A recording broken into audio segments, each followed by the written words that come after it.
అండి కోటేశ్వర గారు. చెప్పండి. ఎస్ కోటేశ్వర గారు, కెనడాను అమెరికాలో భాగం చేసేస్తాను, 51వ రాష్ట్రంగా మార్చేస్తాను అని చెప్తున్నటువంటి ట్రంప్ వ్యాఖ్యలను ఎలా అర్థం చేసుకోవాలంటారు? ఒకవేళ అవే కనుక నిజంగా వాస్తవం అయితే కెనడా స్వాతంత్రం ఏ మేరకు ప్రభావితం అవుతుందంటారు? కెనడాలో 2015 నుంచి ఇప్పటి వరకు లిబరల్ పార్టీ అధికారంలో ఉంది. అది ప్రజల నుండి వ్యతిరేకతను ఎదుర్కొంటున్నది అనేటువంటిది అందరికీ తెలిసినటువంటి అంశం. 2019 ఎన్నికల్లో దానికి మైనారిటీ సీట్లు వచ్చాయి, ఓట్లు కూడా తక్కువ వచ్చాయి. అయితే అక్కడున్న ఎన్నికల పద్ధతి మన దేశంలో మాదిరే అక్కడ కూడా ఎన్నికల పద్ధతి ఉన్నది.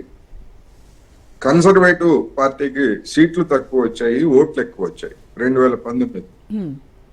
అప్పుడు మైనారిటీ ప్రభుత్వాన్ని ఏర్పాటు చేసి 2 సంవత్సరాల పాటు దాన్ని నెట్టుకొచ్చిన తర్వాత ట్రూడేవ్ మధ్యంతర ఎన్నికలకు వెళ్ళి 2021లో ఎన్నికలు జరిపాడు.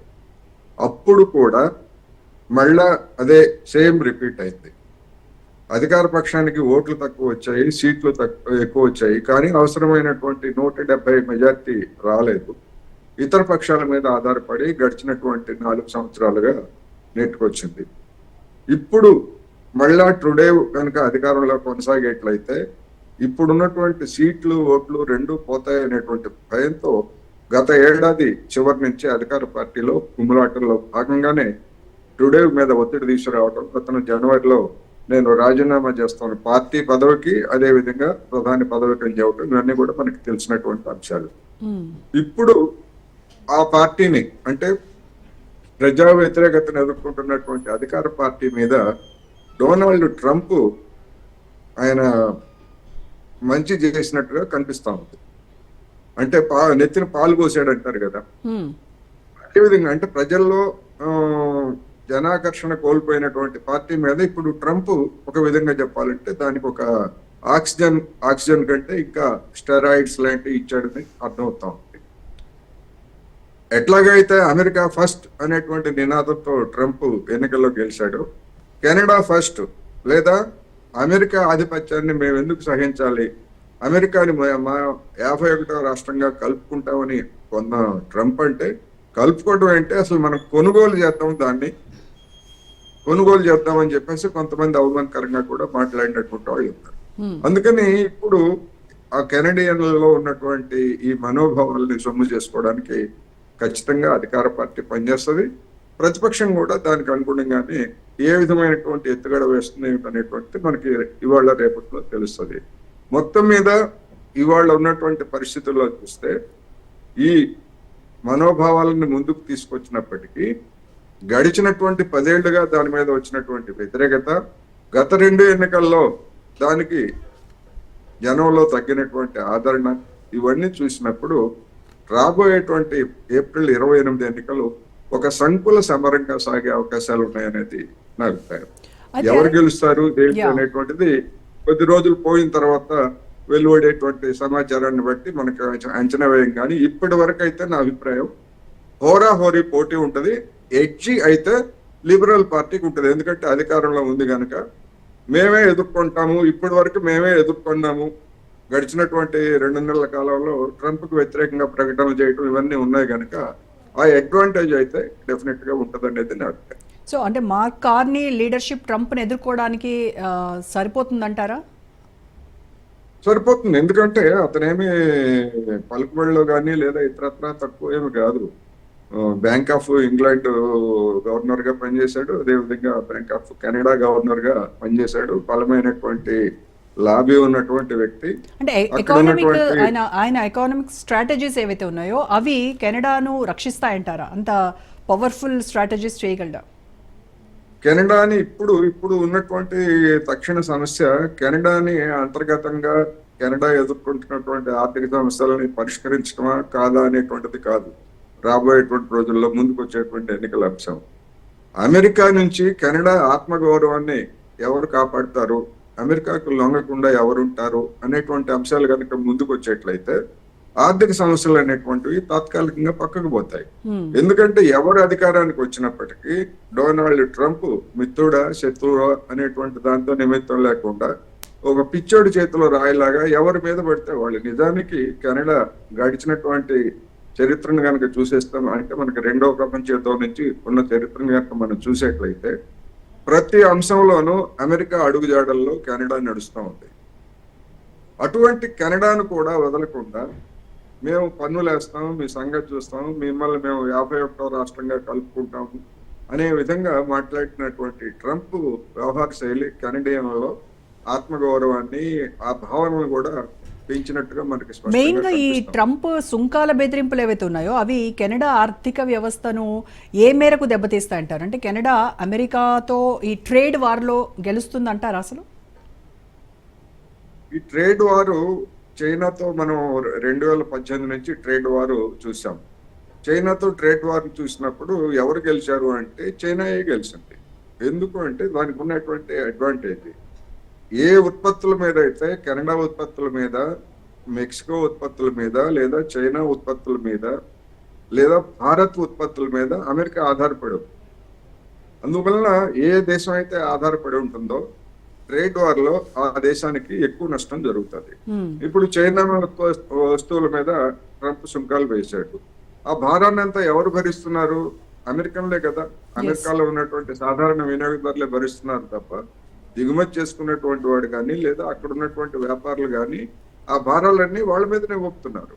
ఇప్పుడు ఈ కెనడా మీద లేదా మెక్సికో మీద కూడా ఆ విధమైనటువంటి సుంకాలు ఇప్పటికీ బెదిరింపే. నా అభిప్రాయం తగ్గుతాడు అనుకుంటున్నాను ట్రంప్.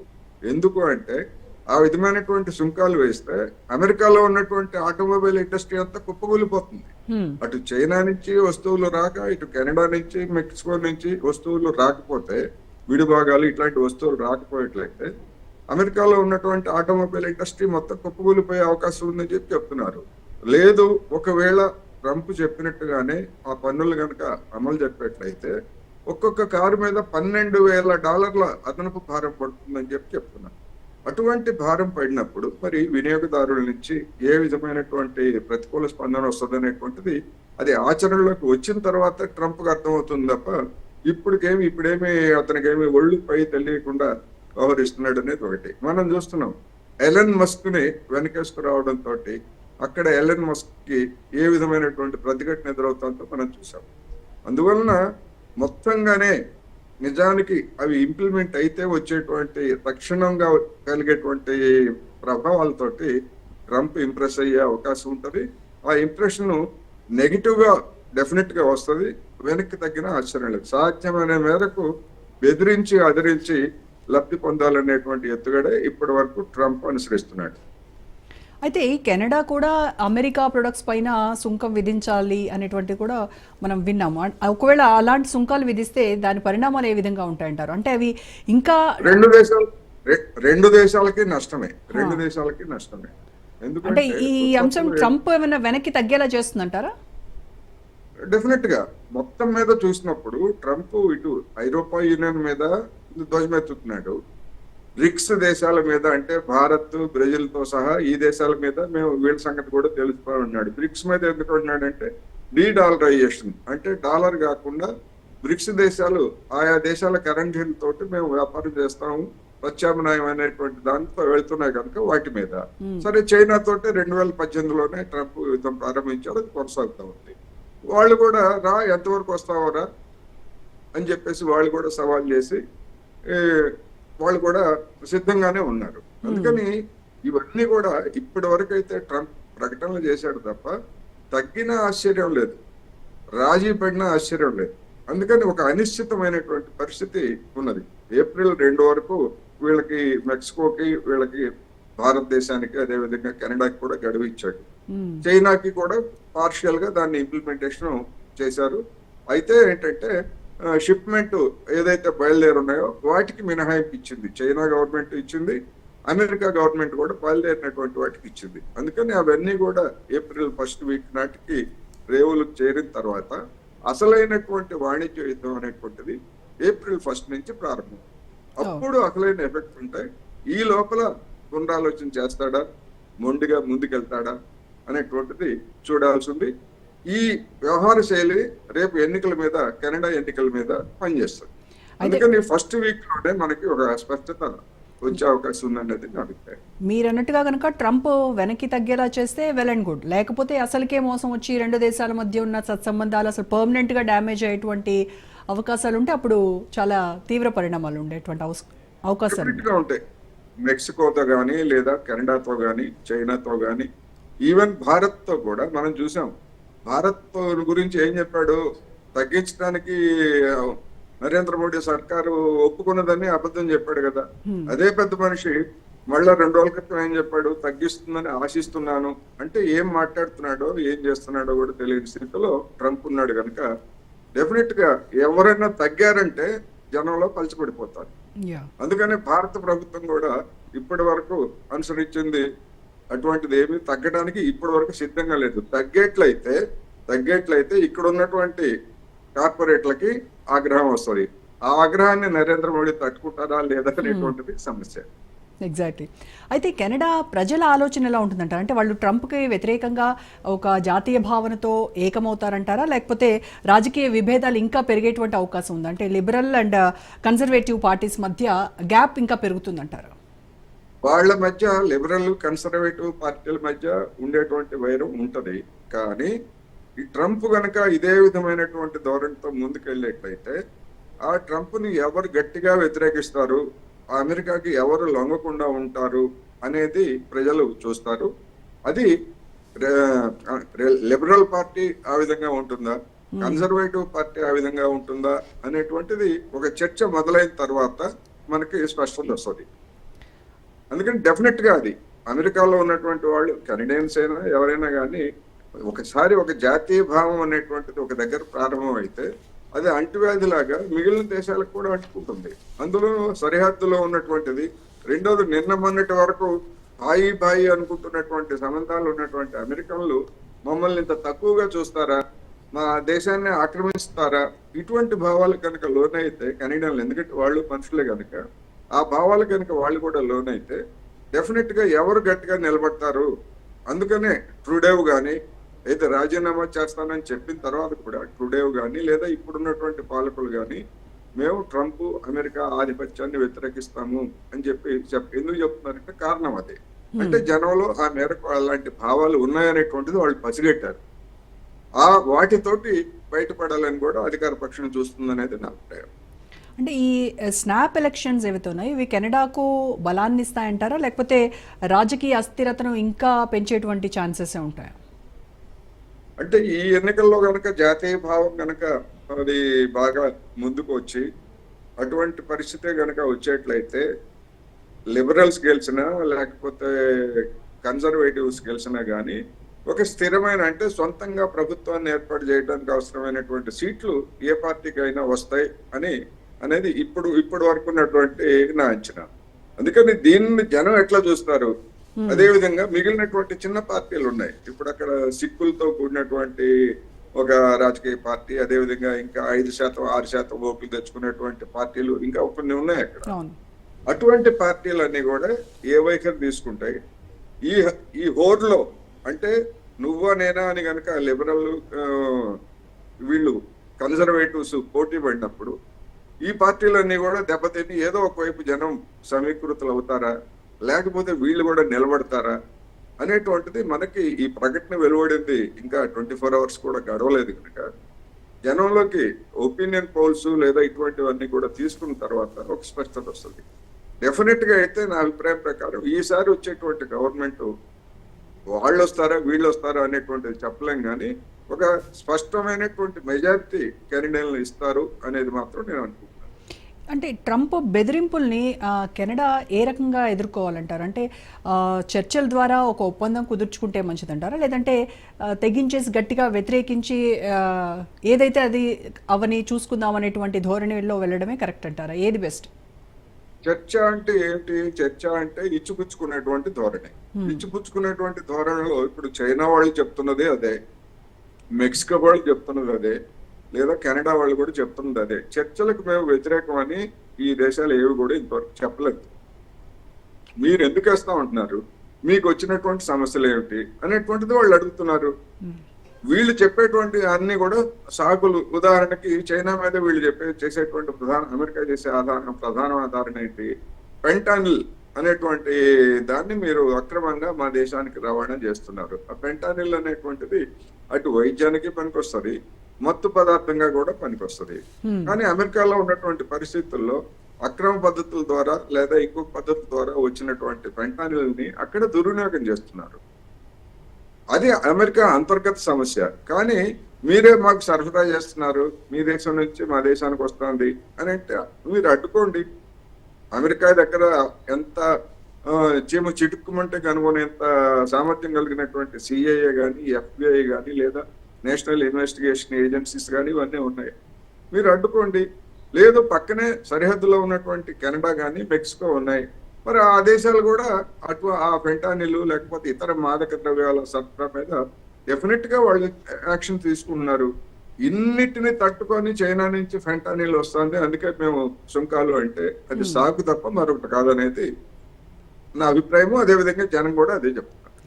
అయితే కోటేశ్వర గారు, అసలు ఈ వివాదాన్ని ప్రపంచం ఎలా చూస్తుందంటారు? అంటే మేజర్గా ప్రపంచ వాణిజ్యంపై ఎలాంటి ఇంపాక్ట్ పడుతుంది? అమెరికా కెనడా మధ్య ఉన్నటువంటి ఉద్రిక్తత ఇతర దేశాల ఆర్థిక వ్యవస్థపై ఏదైనా ప్రభావం చూపిస్తుందంటారా?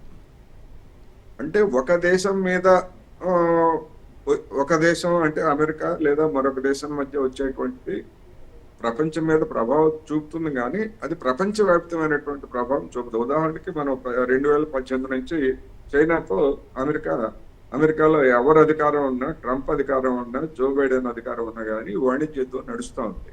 అక్కడ కౌంటర్ డ్యూటీస్ వేస్తున్నారు, వాళ్ళు వేస్తున్నారు, వీళ్ళు వేస్తున్నారు. అది లిమిటెడ్ గానే ఉంది.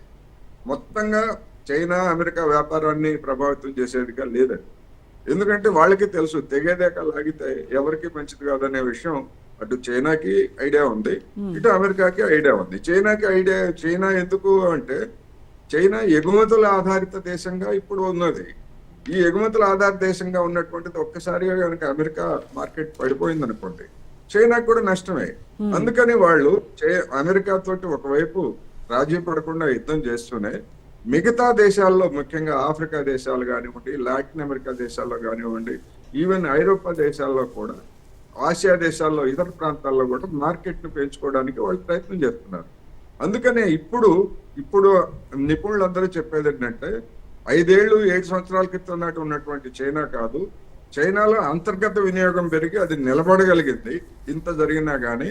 అందుకని చైనాతో పెట్టుకుంటే నష్టపోయేది అమెరికా అని అమెరికా ఆర్థికవేత్తలే ఇప్పుడు గట్టిగా చెప్తున్నారు.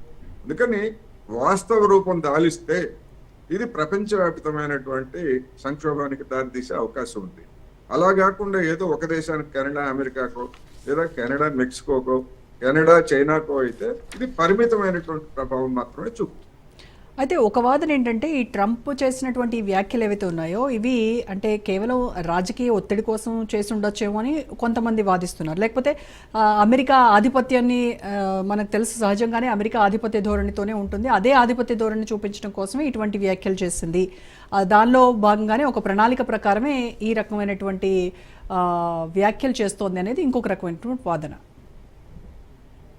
అమెరికా ట్రంప్ వ్యూహం వెనకాల 2 అంశాలు ప్రధానంగా పనిచేస్తున్నాయి. ఒకటి, అమెరికా వాణిజ్యం అంటే అమెరికా వస్తువులు అనేటువంటివి డాలర్ విలువ ఎక్కువగా ఉన్న కారణంగా దానికి ప్రపంచ మార్కెట్ అవకాశాలు కుదించుకుపోతున్నాయి. దానికంటే అమెరికా కంటే తక్కువ ధరలకు సరఫరా చేసేటువంటి వస్తువులు సరఫరా చేసే దేశాలు ఏమున్నాయి అనేటువంటిది ప్రతి వాళ్ళు చూస్తున్నారు. అందువల్ల దానికి ఉన్నటువంటి మార్కెట్ అవకాశాలు తగ్గిపోతున్నాయి. At the same time America పలుకుబడి అనేటువంటిది రాజకీయంగా కూడా చూసినప్పుడు ఇంతవరకు అమెరికా 2వ ప్రపంచ యుద్ధం తర్వాత అమెరికా ప్రత్యక్షంగా దాడి చేసినటువంటి ఏ ఒక్క యుద్ధంలోనూ అమెరికా గెలవలేదు. చివరికి ఆఫ్ఘనిస్తాన్ లో ఉగ్రవాదం మీద పోరు పేరుతోటి తాలిబన్లని కూడా అణిచివేయలేక అది తాలిబన్ల కాళ్ళు గడ్డాలు పట్టుకొని, రే బాబు మమ్మల్ని వెళ్ళిపోనివ్వండి, ఇక్కడ ఉన్నటువంటి మా ఆయుధాలన్నీ మీ దగ్గరే వదిలేసేస్తాము అని చెప్పేసి కట్టు బట్టలతోటి వెళ్ళిపోయినటువంటిది మనం చూసాం. వియత్నాం లో అదే జరిగింది. అందువల్ల ఎక్కడ ఇంతవరకు అమెరికా ఒక యుద్ధంలో గెలిచిందా అంటే ఒక్క ఉదంతం కూడా లేదు. అదేవిధంగా అమెరికాని నమ్ముకొని బాగుపడినటువంటి దేశం ఏదన్నా ఉందా అంటే అది కూడా లేదు. పాకిస్తాన్ ఏ విధంగా నాశనం అయిందో మనం చూసాం కదా. అందుకని అమెరికాకి రాజకీయంగా పలుకుబడి తగ్గిపోతా ఉంది. రెండవది ఈ వస్తువు అనేది ఒకటి. ఇవన్నీ చూసిన తర్వాత అమెరికా మొత్తం గుండు సూది దగ్గర నుంచి ప్రతి వస్తువుని చైనా నుంచో, వియత్నాం నుంచో, బంగ్లాదేశ్ నుంచో, భారత్ నుంచో దిగుమతి చేసుకున్న తర్వాత అమెరికాలో కార్మికులకి ఇంకా పనే ఉంటది. అందుకని ట్రంప్ ఎందుకు ఈ ప్రధానమైనటువంటి టారిఫ్లు ఎందుకు తీసుకొచ్చాడంటే అక్కడ కార్మిక వర్గం నుంచి ఒత్తిడి వస్తాం, నిజ వేతనాలు పడిపోతున్నాయి, పని తగ్గుతా ఉంది. అందుకని వాళ్ళు పని కల్పించాలి లేదా వేతనాలు పెంచాలి అంటే మరి అది కార్పొరేట్ల యొక్క లాభాలు తగ్గిపోతాయి. మరి దానికే ట్రంప్ సిద్ధం కాదు. అందుకని ఒక పాపులిస్టిక్ స్లోగన్ ఇది. ఈ స్లోగన్ తీసుకొని చేశాడు. ఈ స్లోగన్ రెండో వైపు దీనికి ఉన్నటువంటిది ఏంటంటే ప్రతిఘటన. ఈ ప్రతిఘటన అనేటువంటి దాన్ని ఎదుర్కొంటాడా అంటే అంతర్గతంగా కార్మిక వర్గం నుంచి వస్తున్నటువంటి ప్రతిఘటన, విదేశాల నుంచి ఇతర కార్పొరేట్ శక్తులు లేదా దేశాల నుంచి వస్తున్నటువంటి ప్రతిఘటన. ఈ ప్రతిఘటనలో ట్రంప్ ఏ మేరకు నిలబడగలుగుతాడు అనేటువంటిది ఒక సమస్య అయితే, మిగతా దేశాలకు కూడా అదే విధమైనటువంటి సమస్య ఉన్నది. అందుకని ఇది ఎట్లా పరిష్కారం అవుతుంది అనేటువంటిది మనం ఇప్పటికిప్పుడు ఊహించి అయితే చెప్పలేము. కానీ అమెరికాకు మాత్రం నష్టం జరుగుతుంది. మిగతా దేశాలన్నీ ఐక్యమయ్యాయి అనుకోండి, గతంలో జరిగింది అదే కదా. మిగతా దేశాలన్నీ ఐక్యమయ్యేట్లయితే ఇప్పుడు గతంలో గల్ఫ్ దేశాలన్నీ కూడా ఐక్యమయ్యాయి అమెరికాని చమురు విషయంలో దెబ్బతీశాయి. అదే విధమైనటువంటి పరిస్థితి ఇప్పుడు టారిఫ్ల విషయంలో భారత్, చైనా ఇట్లాంటి దేశాలన్నీ ఒకటైనా అనుకోండి, డెఫినెట్ గా అమెరికా వెనక్కి తగ్గాల్సి వస్తుంది. అయితే ఈ ఎన్నికల్లో ట్రంప్కి వ్యతిరేక ఓట్లు అంటే వ్యతిరేకంగా ఓటు పడేటువంటి అవకాశం ఉంటుందంటారా, లేకపోతే అక్కడ ఉన్నటువంటి లోకల్ ఇష్యూసే ప్రధానంగా ఫోకస్ చేస్తారంటారా? లోకల్ ఇష్యూస్ కంటే ఇప్పుడు అధికార పార్టీ ఇవాళ వాళ్ళు చెప్తున్నటువంటిది తాజాగా వచ్చినటువంటి వార్తలనే చూసినప్పుడు ఇంటర్నేషనల్ ఇష్యూస్ అంటే అమెరికాతో సంబంధాలు, అమెరికాతో వాణిజ్య సంబంధాలు కావచ్చు, లేదా 51వ స్టేట్ అనేటువంటి ఒక ఆత్మగౌరవ నినాదం కావచ్చు, ఇవే ముందుకు వచ్చేట్టుగా కనిపిస్తున్నాయి. ఇవే ముందుకు వచ్చినప్పుడు స్థానికంగా ఉన్నటువంటి సమస్యలన్నీ కూడా వెనక్కిపోతాయి. మనం చూసాం గతంలో అత్యవసర పరిస్థితి కాలంలో దేశం ఆర్థికంగా పూర్తిగా దెబ్బతిని జనజీవితాలన్నీ అతలాకుతలం అయినప్పుడు అప్పుడు ఎన్నికలు పెడితే ఇందిరాగాంధీని ఓడించటమా లేదా అనేటువంటిది జనం చూశారు తప్ప తర్వాత వచ్చేటువంటి పార్టీ ఆర్థికంగా వాళ్ళకి అనుభవం ఉందా లేకపోతే ఆర్థికంగా పరిష్కరిస్తారా లేదా అనేటువంటి చూడలేదు. ఎటువంటి అంటే మనోభావాలు ముందుకు వచ్చినప్పుడు ఆ విధమైనటువంటి అవకాశాలు ఉంటాయి. ఇప్పుడు కెనడాలో కూడా అదే విధమైనటువంటి పరిస్థితి తలెత్తే అవకాశం ఉంది అనేది నా అభిప్రాయం. రైట్ అండి, thank you so much Koteswararao గారు. స్పెషల్ డ్రైవ్లో షార్ట్ బ్రేక్ తీసుకుందాం, స్టే ట్యూన్డ్.